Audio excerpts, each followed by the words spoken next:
Alright, so the claw that we're going to be working on here today, take one right there.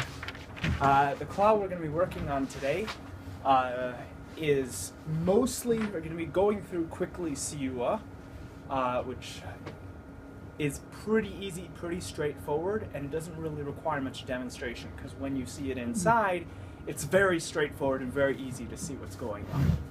So I'm not really going to go into examples so much of Siyua, and if you have questions, and after class you'll bring them to me, and throughout the week you can bring them to me and ask me regarding examples of Siyua, and I could definitely bring them to you.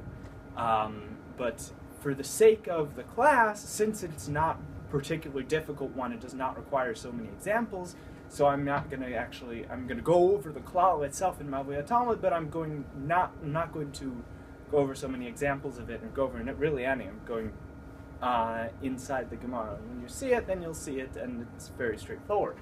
So we'll start out. Today is going to be a little shorter, and I'm hoping to still kind of finish by 8 o'clock, but we'll see how it goes, and so we'll see where we are, because I don't like to cut off in the middle of an inyan.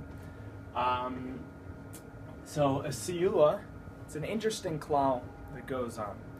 You have a machlekes of two amarayim who are arguing against each other. One of them, their students are sitting in front of them, or their chaverim are sitting in front of them, and listening to their argument. One of them, they hear both sides of the argument. It's great. One of them says, "Oh, I know a baraisa or a mishnah that helps so and so's argument. I have something to strengthen your argument. I have something to help you." So this is what happens. You have machlekes of two amarayim, and one of them has a baraisa supporting him. We talked about what a baraisa was and what a mishnah is. This guy has a baraisa supporting him.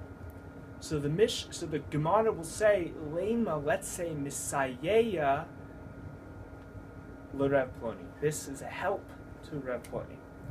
What it practically means is that whatever baraisa is coming, or whatever baraisa came, or whatever mishnah came, is simply strengthening the argument of the person it mentions. It says Misayeya l'Rav Ploni.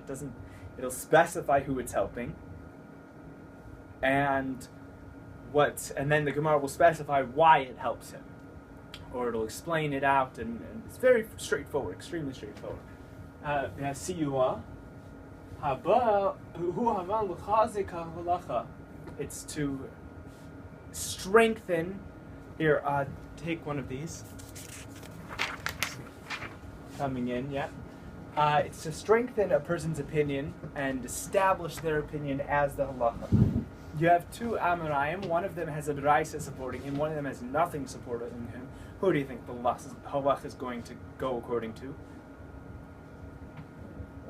The one with the baraisos.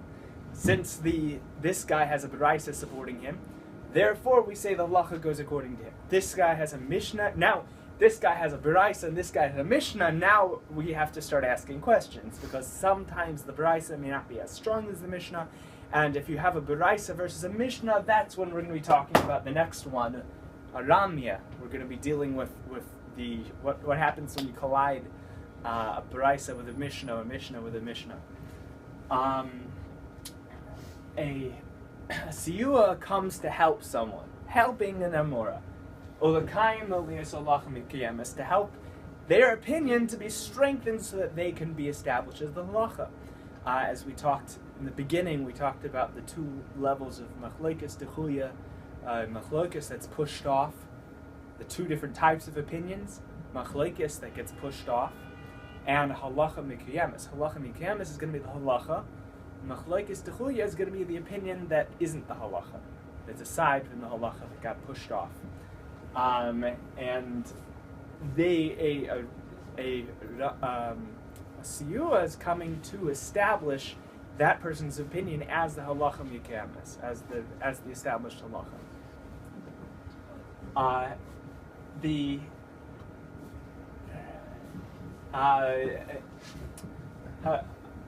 The siman for it, yes, Those of you who just came in, please take one of these. Take one for him and for your friend as well.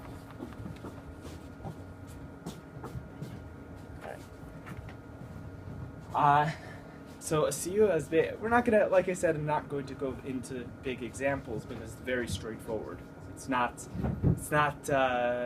and there's not very much shacha v'taya within a Siyua. It's very straightforward. And the siman, when you're looking inside in the gemara and you're wondering, is this what I'm seeing in front of me? It'll say lema misayeh le. This. Let's say that this helps him. What helps him?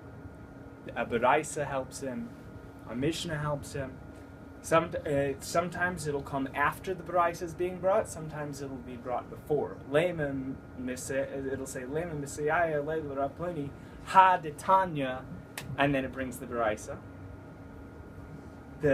Perhaps it helps to Rav Ploni this that we taught in this baraisa, or we'll teach the baraisa, we'll teach the mishnah, and then right after the mishnah it'll say lema misayeya le Rav Ploni. Ploni, and for those of you who are new to Gemara, Ploni in Hebrew is the equivalent. Ploni bar Ploni, so and so the son of so and so, is essentially the equivalent of John Doe in English. Your most generic name that you could possibly think of, and that's basically it. Ploni bar Ploni. So here's when we're talking about Rebbe Ploni, I'm saying Rebbe so and so, whichever one of the rabbis that it is, Rebbe so and so, that Rebbe, that rabbi. So that's a Siyua. Now the other one we're going to cover today is a Ramia. So Ramia is what happens if you throw two things across the room, they collide in the middle. Which one breaks and which one doesn't? Imagine you throw a glass keli up against the wall. Probably the glass keli is going to break, not the wall. You throw a glass keli against another glass keli, who knows what's going to happen? A ramia is when two conceptual things, are being thrown up against each other violently by the Gemara. It could mean that it's a mishnah against another mishnah, where it seems like the underlying concept behind that mishnah is arguing on the underlying opinion behind this mishnah. Sometimes it could be a mishnah versus a baraisa. A mishnah versus a baraisa. Baraisa is the outside, was left out from the mishnah, also tannaic teachings. Sometimes you'll see them colliding. Sometimes you'll see a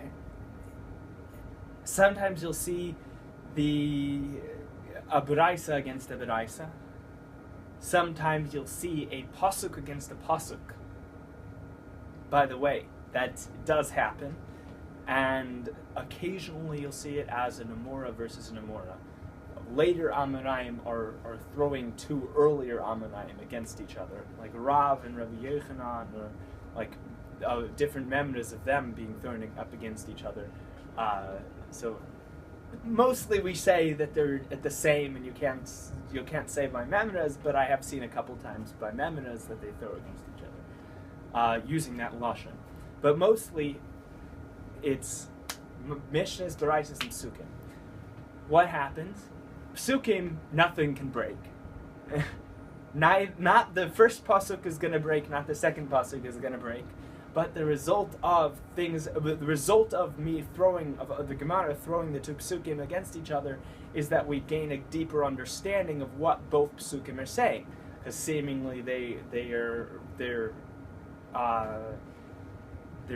contradicting each other. You're going to see this in Medrash Agada. 99% of the time where you're going to see psukim against psukim, it's going to be in Medrash Agada. Sometimes it's going to be in Halacha Dika Medrash, but it's usually Medrash Agada that's talking. Halacha Dika Medrash is the meanings of psukim in Halacha, as they come out in Halacha, and our understanding of psukim in Halacha. And Medrash Agada is the Medrash, the stories. Most of running two psukim up against each other is going to be in the stories. But it does exist in halacha. If you run a mishnah against another mishnah, usually neither mishnah can break, because the mishnah is very strong, very hard, and so we can't really get away with saying that there's something wrong with one mishnah. Today, the gemara that we're going over, actually, we did have a problem with a mishnah. We had a lot of problems with either, according to Rashi's pshat, we had a problem with a lot of mishnahs, and according to Tosfos pshat, we had a problem with one mishnah, and the questions were all from a lot of mishnahs on that one mishnah. Mishnah to mishnah, usually nothing's going to break. Mishnah baraisa, a baraisa versus a mishnah, the baraisa breaks.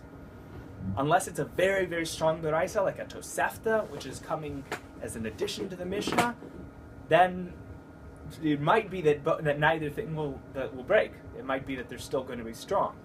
But a weaker baraisa, if it gets thrown against a mishnah, it could break, and sometimes it will be rejected. If it doesn't stand up against the mishnah, then it'll be rejected completely, and the Gemara will call it a mishabesta, which means a mistake.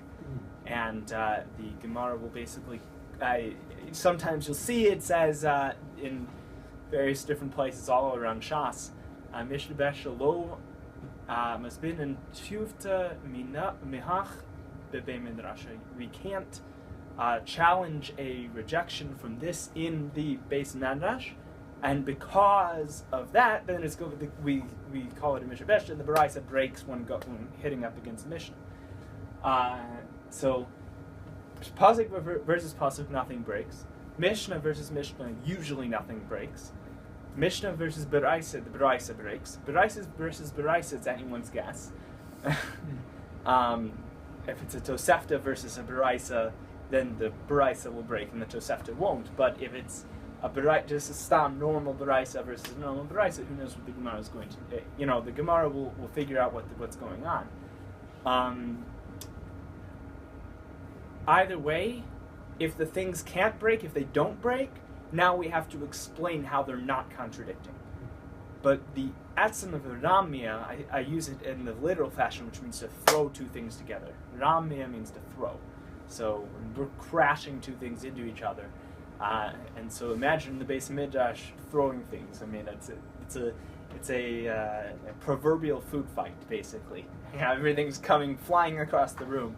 But sof kol sof, if nothing breaks, now we have to explain how they aren't contradicting. Because why are we throwing two things against each other? Because it seems like they contradict each other. So let's go ahead and I'll just do this inside here. Ramehi v'os shalo l'kayim shnei inyanim v'asimen uraminhi or minhu. You'll see it in the Gemara. When you see this, that is going to. When you see that in the Gemara or minhi, that's this sort of challenge, a contradiction challenge, where we're throwing two things up against each other. It's a very nice image. You imagine what happens if the whole when you were told when you were a child what does a lightning come from when the two thunderclouds clap together. The whole thing, the thing that they tell you when you're a child when you can't understand the whole electricity thing, is that if you were ever told that, that's kind of the image that you should have in your head when these two baraisas come slamming together. Is imagine the two baraisas or two mishnayos coming slamming together, and then as a result there's a big flash of light and a big revelation as a result coming out from it. So what it is it's a challenge that is intended to knock something out. There's two things that seem like they're on equal ground, and we're trying not to keep them on equal ground. We're trying to knock one of them down by knocking them against each other. So we're going to go now into the Gemara in Masechta Beitza. So if you wanted to look at your papers, the Gemara begins on Daf Tes Amud Beis, and we're going to be starting here at the bottom of the page right there. At this section of the Mishnah, which we've examined up until now in the chapter, we've been discussing Tassamid base. The gemara here is the Maska begins with quotes the Mishnah of Matehu Mechalim. You should tilt tilt the ladder from window to window within the dovecote we spoke about. So the current Mishnah that we're dealing with a machlokes between Beis Shammai and Beis Hillel. Beis Shammai, Beis Hillel says you can bring a ladder you can bring a ladder to a dovecote. Yes, on Yom Tov. Talking about on Yom Tov, we can shecht on Yom Tov. We can slaughter animals for food. We can carry on Yom Tov, no problem. So, but there is one problem. On Yom Tov, it's forbidden to have an extra tircha. There's a couple problems. To have an extra tircha, it's forbidden, and maris ayin is also forbidden. This Mishnah has a couple of different problems, a couple of different interpretations behind it. But Beis Hillel says you can bring a ladder to a dovecote, a bird's nest, to get up to the bird's nest, basically like a bird coop, to get up to the bird coop and to take a bird from inside of it. You need a ladder to get up there. Very nice. Take the ladder there, come down, done. Yes, you recognize it. Okay, good. I was like, this sounds like Be'ah. This is Be'ah. This is Be'ah. Okay. And what happened? So we say that all of these mishnayos in the first chapter of Be'ah are talking about Simchas Yom Tov. How far do we go to permit something in Simchas Yom Tov? So from this Mishnah, there are a couple of different interpretations that people bring of why this Mishnah is actually a problem. Why does Beis Shammai make it usher? Because seemingly there's no problem with it. According to one opinion, it's because of maris ayin that he's making it usher. According to the main opinion on our Mishnah, it's because of maris ayin. Beis Shammai is making this ladder usher. Maris ayin. The person who sees the people shouldn't think that he's doing something that's forbidden. Why is he carrying this ladder? He knows he's carrying this ladder to go and get the bird from the bird coop. But someone who's looking might say that he's going to take this ladder and he's going to go and plaster his roof, which is definitely forbidden on Yom Tov, 100%. So Beis Shammai is saying that he doesn't want. They're going to be strict. They're going to be stringent, and if he says wait a second, I want my fleish on Yom Tov. I'm not going to have a Simchas Yom Tov because I don't have fleish. Because I can't get up to I can't get my bird out from the bird coop. I can't have meat because I'm not going to have meat for my Yom Tov meal. So Beis Shammai says too bad. Beis Hillel says go get by all means, it's a mitzvah. Go ahead. So what did he say? There is a definite issur of maris ayin here. There is definitely a prohibition of we're worried that people are going to look. We're worried. Hey, here, take a copy. We're worried that people are going to look, and they're going to see that he's holding a ladder and carrying a ladder on Yom Tov, and that he's gonna take this ladder. They're going to see that he's carrying this ladder, and they're going to think that he's going to take this ladder and he's going to plaster his roof with it, which is aser. And so we're worried about that, and so there is definitely reason to make it aser. Nevertheless, because of Simchas Yom Tov, Beis Hillel is makel. Beis Hillel is lenient. So throughout this entire chapter, all of the mishnayos that are being discussed are mishnayos that discuss the idea of Simchas Yom Tov. What's Simchas Yom Tov? Simchas Yom Tov is like a bulldozer. It's able to knock down a bunch of isurim that are like isurim d'Rabbanan, and like there's things that Simchas Yom Tov can knock down. Now, what's the machlokes between in all of these mishnayos? How far does that bulldozer? How far is that bulldozer able to knock down? How strong is it? How many isurim can this bulldozer just knock down? In all of the mishnayos except for one, Beis Shammai is strict, and Beis Hillel is lenient. So I'm pointing this out because I actually prefer Tosfos Pshat. There's Rashi's Pshat and Tosfos Pshat, and I think I'm going to teach it according to Tosfos Pshat because it's easier to understand. I think it's actually easier to understand than Rashi's Pshat. So, by the way, for those of you who just walked in, the klal that we're dealing with today is called Urminhu, or Ramia, and it is basically what happens if you slam two things up against each other. It's a contradiction, and imagine throwing two klalim up against each other, two glass klalim, or two klalim or whatever, and when they hit just in the center, which one breaks and which one doesn't. So we're talking about a conceptual ramming into each other, a mishnah versus a mishnah versus a baraisa, two statements of their sages being rammed into each other as a contradiction. So that's what we're dealing with here. So now we have a bunch of mishnayos that are talking about Simchas Yom Tov. How far does Simchas Yom Tov go as a bulldozer to knock it out? So this is actually a very nice, it's a very nice gemara just because it's very repetitive.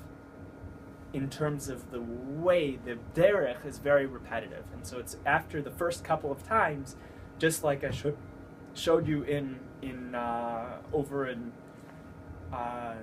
Tumura on Kushya, very repetitive. This is even faster, very repetitive, even shorter, very repetitive.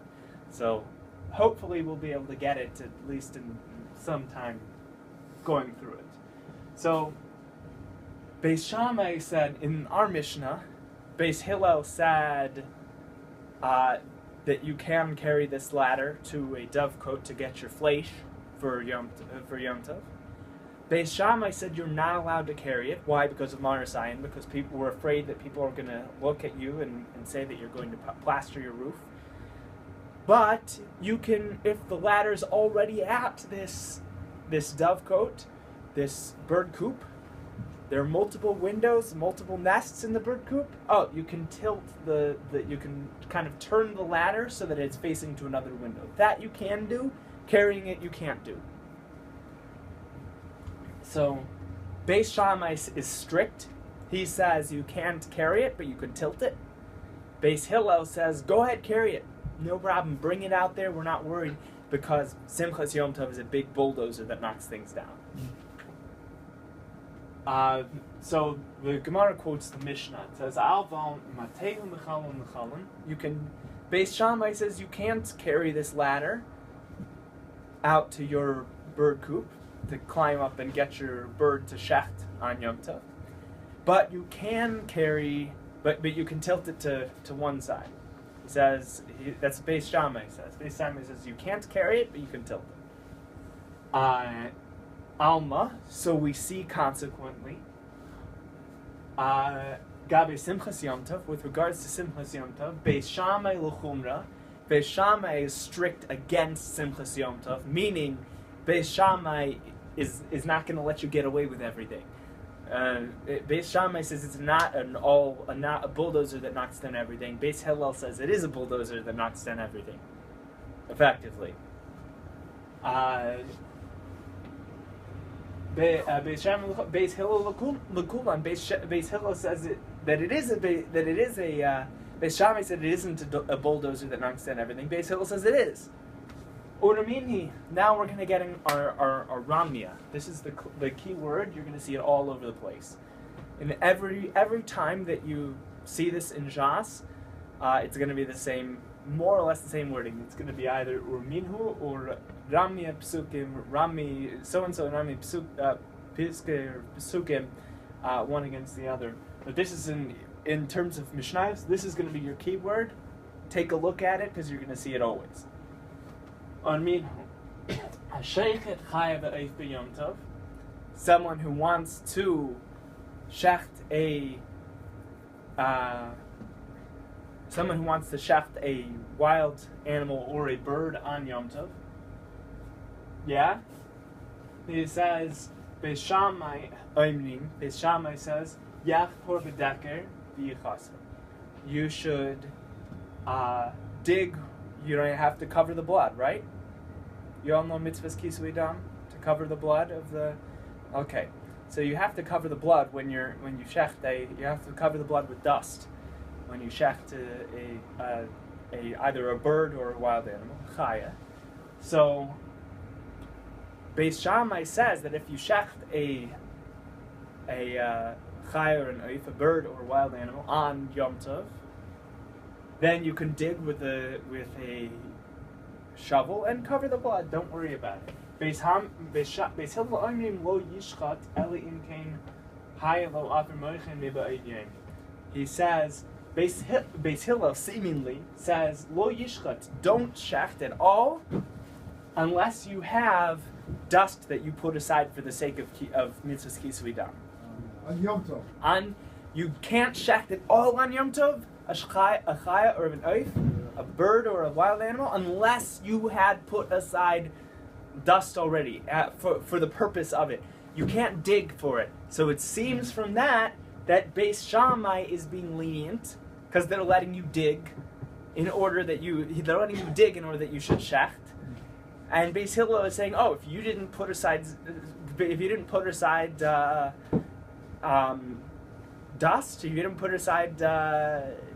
Sounds like a you didn't put aside dust. Oh, he's making you hungry. But it's Yom Tov. You can't do it. Iskafi is not shaykh on Yom Tov and Shabbos.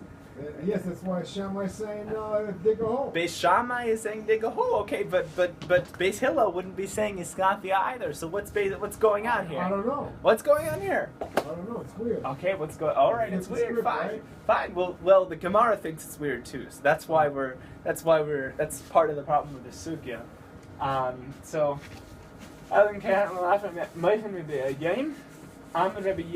So it seems from this that Beis Hillel is being strict and not letting and saying that Simchas Yom Tov is not the bulldozer that knocks over everything, and Beis Shammai is being lenient and saying that we're gonna be lenient and let you dig and deal with muktzah or maybe deal with making a hole. There's a question, a lot of questions behind it. That's at the beginning of the chapter of a lot of different problems.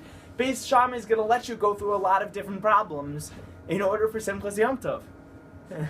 So it seems like it's the opposite way around from how we saw in our Mishnah with the you got it? In our Mishnah with the bird and the ladder, with the ladder of the coop. First, this fellow seems to be Mekel, and now they seem to be Mach. Yeah, and so the way that Taisos is teaching it is that the challenge. So we're gonna see. Look, now the Gemara answers on here. You remember how I said Urminhu is in order not to Mekayim the two inyanim. Which one is going to break and fall away? Yeah?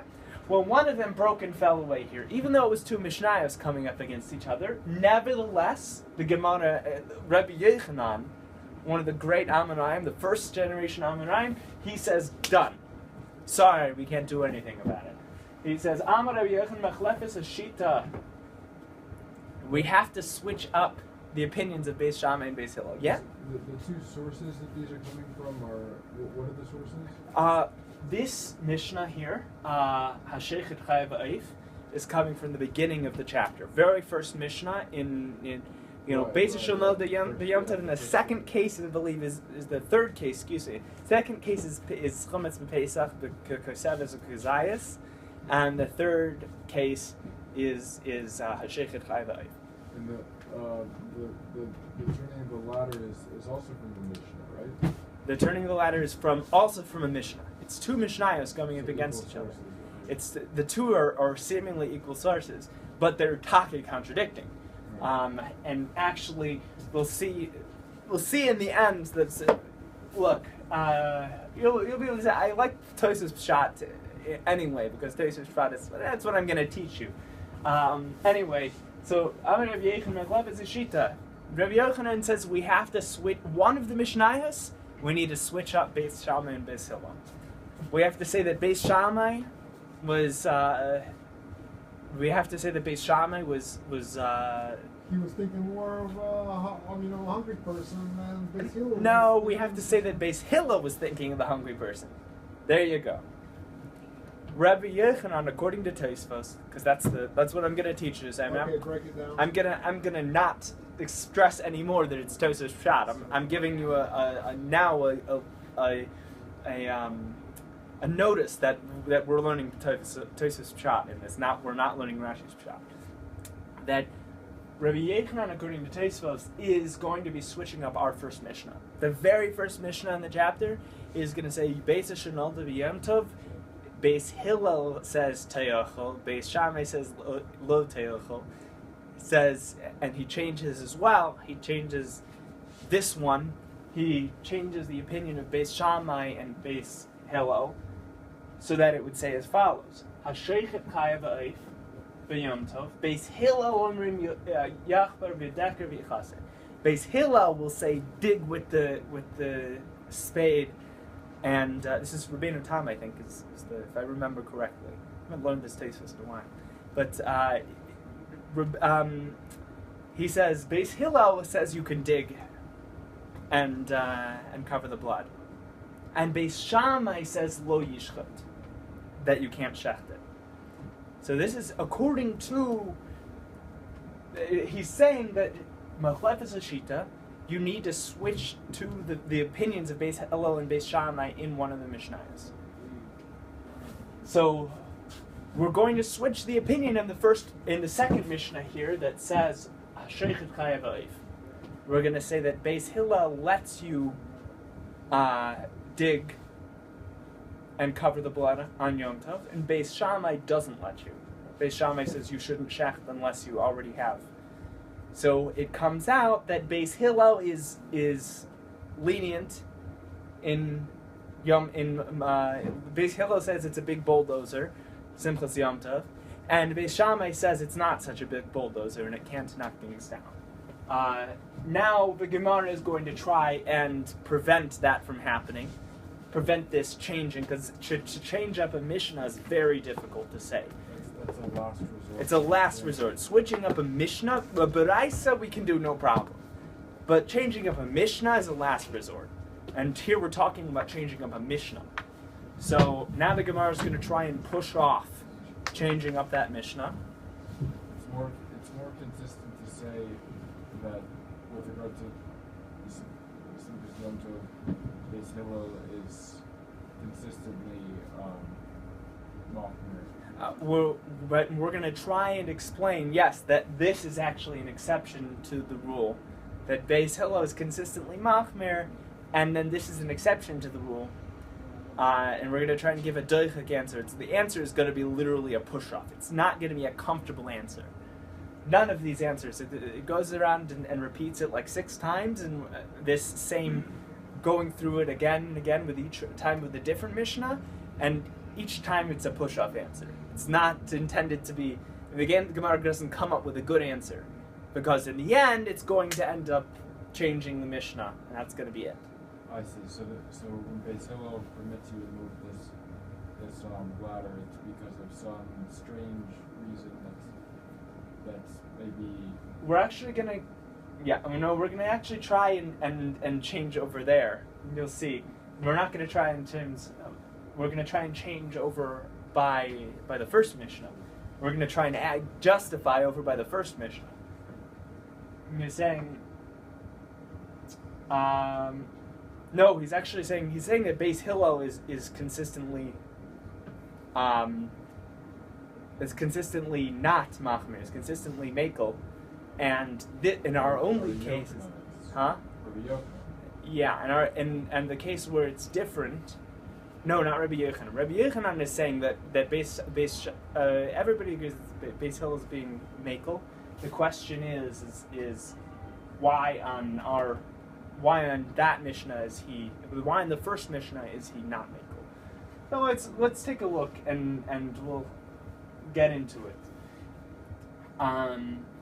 Mimai, why are you going to switch up the Shita? Why are you going to switch up my Mishnah? Rabbeinu HaKadosh put these mishnayos together with so much trouble and so much effort, and now we're just going to be switching them up? No, let's try and find a way around it. Dilma, perhaps. Ad kan lo ka'amri beis Shammai hasam el hechadika deker notes. Over there, earlier in the chapter when we examined this case, Beis Shammai said that he only permits digging he only permits digging to get out the stuff if the shovel was already put in before Yom Tov. If it was put in before Yom Tov, then what was put in there is not muktzah anymore, because you showed that you had a das towards this. You showed that you had a kavanah that you'd need this on Yom Tov, so you put it in there already.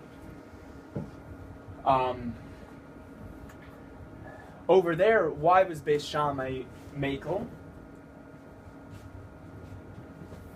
Adkan lo kamri Beis Shammai hasan. Beis Shammai over in the beginning was not Mekel. Why? Ela hechadika deker notes. Unless there was a spade tucked into the ground already that you could just pick up and use.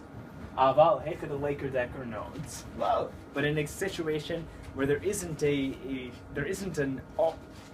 conceptually a way to get around it, something that's already prepared from beforehand, then we're going to say, no, you can't do it. But inami, alternatively, adkam. Essentially is making, I'm sorry to interrupt you, I don't understand it. But essentially that's to make Beis Hillel more machmir right. than we thought. Over here, it's actually saying, it's talking, first of all, about Beis Shammai. Oh, sorry, Beis Shammai. Beis Shammai is saying he is more machmir than we thought. Here we thought he was just going to dig. Now he requires that there be a shovel in the ground. Okay, if Beis Shammai requires that there be a shovel in the ground in order for him to just dig, now we're going to say maybe that's the only reason why he was Mekel, and if it wasn't so, then he wouldn't be Mekel. And when we say deker notes here, we're using deker notes as kind of like a metaphorical example. Here, over in that Mishnah, it's a literal thing, which means that it's taken most of the problems out from underneath it, because you already put it in. The ash, the dust was already taken out. It was already loose. It was already, so you circumnavigated a lot of problems there. But here we don't have such a thing. It's Marasayan, he's going to get in trouble. No, it's slow. But since that there isn't over here, in a situation where there isn't a deker notes, an already getting around it, a way to already get around it, so Beis Shammai is going to be strict as well. And alternatively, now we're going to try and see it from Beis Hillel's perspective. Ad kan, up until now, lo ka'amri Beis Hillel hacha, ela d'shefko mochiach alav. The ladder that he's using is a ladder that has a bird cage on the very end of it, so that when he takes the bird out from the thing, he can immediately put it into the bird cage, the bird house or whatever, on the end of the ladder, and he can carry it back to this house. So it's obvious to people that there's no problem with Marasayan. Obvious to people that there's no problem with Marasayan. Beis Hillel said over here, he's making it permissible. Why? Because this special ladder, he's using a special ladder. Beis Shammai says, nevertheless, it's asur because of Marasayan, and people are still going to think he's going to use this ladder to go and plaster his roof. Okay. But in the case of the shechting, no. Here, really, we're going to say that so according to Gemara's Hava Amina, the way the Gemara is thinking now, really Beis Hillel really is machmir, according to here, we're saying really Beis Shammai is machmer. According this inami is two opposite ways of seeing it. Before the inami, we're saying Beis Shammai. Yeah? Maybe we can say Beis Shammai is really machmir. And over in that Mishnah, why is he makel? Over in that Mishnah, why is he makel? Oh, because there's a decker notes, a spade that's in the ground already, and so that's why he's going to be able to dig and take the dust that's in it. But in a situation where there isn't a decker notes, then he's going to be machmer, like consistently machmer Beis Shammai. But, which we do see that, by the way, in all of the misnayos that we're going to go through, he's consistently machmer. The inami al kan loka amri Beis Hillel. Now the inami, we're going to say maybe Beis Hillel is machmer, just like he is in the first Mishnah. He's machmer everywhere. And here there was an exception. In our Mishnah with the birdhouse and the ladder, he says inami al kan loka amri Beis Hillel hacha. Beis Hillel didn't say anything over here, unless the Sheikhun Mechiach Alav, the bird cage on the top of the ladder, proved that he wasn't up to any nukum, that he wasn't going to plaster his roof with this ladder. Avo Hasam, but over in that case, Beis Hillel is going to be indeed machmer. So it makes sense. Now we're going to... So this is that... What is the other case? What's Hasam referred to? Hasam is our opening case. Hashechet Chayav Ha'if. We're going to be challenging. It's good to understand Hashechet Chayav Ha'if because that's going to be the same Mishnah we're going to be dealing with constantly. We're going to use probably 7 or 8 different challenges from different Mishnahs on that Mishnah. And Tosfos is pshat. Tosfos thinks that Rabbi Yechanan means to change that Mishnah Hashechet Chayav Ha'if to make Beis Hillel matir, make Beis Hillel the makel, and Beis Shammai the machmer. And he explains. He says teaching Beis Shammai as the makel and Beis Shammai is the machmer and Beis Hillel is the makel is the proper way to teach it over there, because it's consistent with everywhere else where Beis Shammai is machmer in Simchas Yom Tov and Beis Hillel is makel. So that's what Rabbi Yechon, according to Tosfos, wants to do. He wants to change up the first Mishnah and say that Beis Hillel said you can dig and cover the blood as long as you're able to shecht that animal so that you can have flesh for your Yom Tov meal. I know all of you eat flesh, so I'm sure you'd love to have your flesh for your Yom Tov meal. I personally couldn't share your experience, but just between you and I. In the flesh. In the flesh. Regardless, we need a milk in the b'dechasa sometimes in the share. Anyway, so Beis Hillel says yes, you can do it. Beis Shammai says you can't get it. You can't get away with it. That's according to how Tosfos wants us to change it. So we're going to continue along that, and I'm basically what happened here. From just going to review it quickly before we go on. From here, we made a diuk from our Mishnah. We made an inference from our Mishnah that Beis Hillel is makel in Simchas Yom Tov, and Beis Shammai is machmer in Simchas Yom Tov. That's called a diuk, an inference. And then from that diuk, we challenged. We made a Ramia. We challenged a contradiction from a previous from our Mishnah in the beginning of the Masechta. So we made our diuk. Then we challenged it with a contradiction. We pointed a contradiction. Then Rabbi Yechanan answered. He was metaphoric. He gave a piruk, machlefes hashita, that you should switch the first Mishnah over so that Beis Hillel can will say that you can shecht it and dig and cover the blood, and Beis Shammai says that you can't shecht it unless you have dust that's prepared from beforehand. And then we gave an answer, like a push-off answer, about different ways we could view it, that maybe it isn't a contradiction. It's going to be that same derech, the same path that we're going to see over and over and over again. So that's the first one. We're going to start the second one, and we'll do the second one, and I think we'll be done for the night. Yeah? And we'll continue next week. So, Ella I kasha, but if you have a difficulty, ha kasha, this will be your difficulty. So now we're entering into the next Mishnah. The Mishnah that's right after this, that's on the next page, is a Mishnah that deals with the actual birds themselves. The birds could be muktzah. It's a question. They could be muktzah.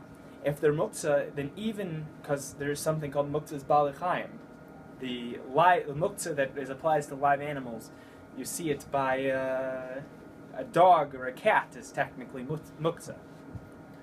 So, but these birds could be muktzah's balei They could be, Beis Shammai says in order to have the bird prepared, these pigeons, these doves that you're going to be shechting and eating on Yom Tov, in order to have them prepared, you have to go up to the bird coop. You have to pick up the bird so you feel it, and you have to move it. And you saw how I took the envelope and I held it up before Shabbos, and I said this envelope, which would normally be muktzah, is now designated as a bookmark for my book, and I said I did a positive kavanah.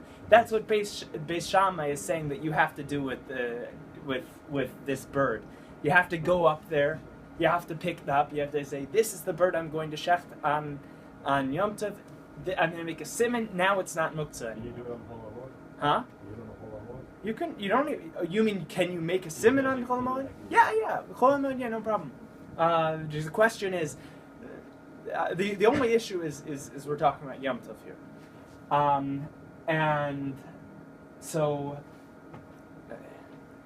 it's a good example, thank you. You came in, otherwise I wouldn't have had that example. And so, Beis Shammai says, you have to feel the bird, and you have to pick it up, and you have to say, otherwise you can't shecht it. You can't go up there, you can't whatever.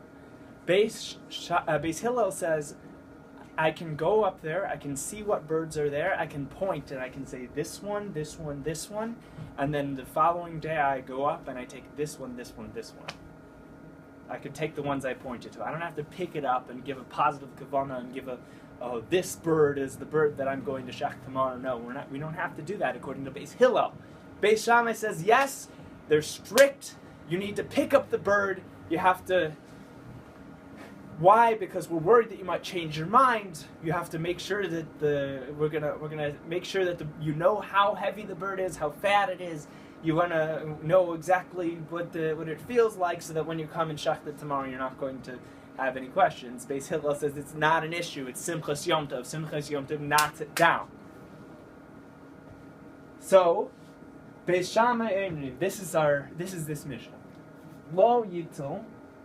You cannot take these birds on Yom Tov to eat them.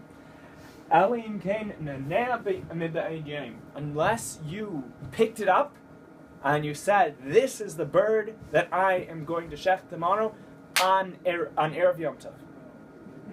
So on Erev Yom Tov you said, this is the bird I'm going to shecht tomorrow. You picked it up. Then you had a hiccup and the bird flew away. Now you got to transfer it to another bird. And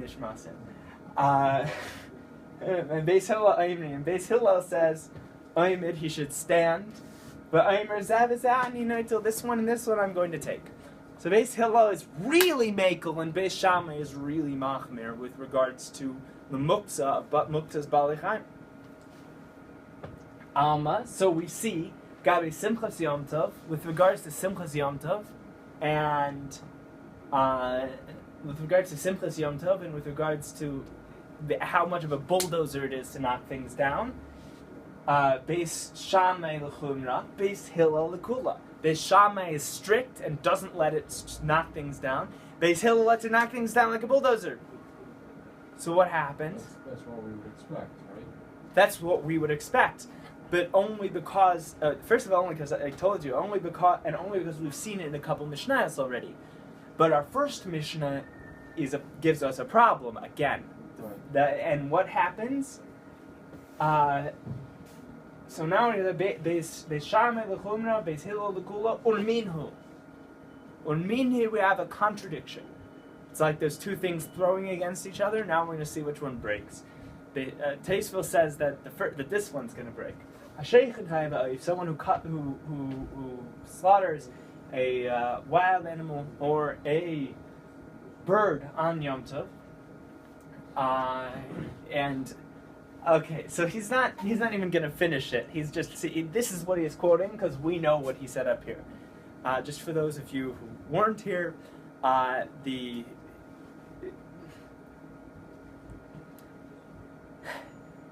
Beis Shammai says in that over there, he says that you can dig with you have to cover the blood. Yeah, covering the blood. Okay, you have to cover the blood, so you dig with a. He says Beis Shammai says you can dig with a spade. You can dig with a spade that's wedged into the ground. You have to wedge it into the ground before. You can dig with the spade, and you can cover the blood. Beis Hillel says you can't dig at all, and you can't shecht unless you have dust that's set aside specifically for covering the blood.